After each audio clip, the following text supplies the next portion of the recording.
welcome to ArtistAnd. My name is China and I'm going to show you how to draw something in 1 minute's time. So let's get started. Okay, so all we're going to do is start off with a nice little swirl. So we're going to start like that, and it's going to bend to the left and then swish over to the right. And then from there, we're going to start to head up a hill. So we go up a hill, we climb a flat wall, and then we take a straight left.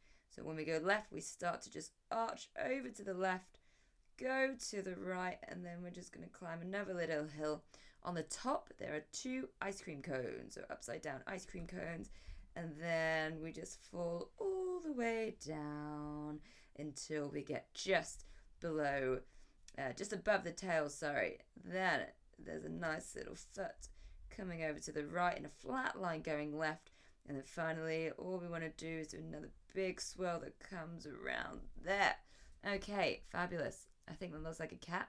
Hopefully yours looks like a cat, and hopefully you did it.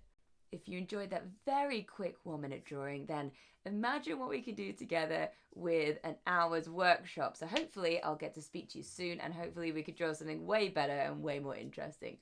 All right, I hope you had fun, and I'll chat to you soon. Bye.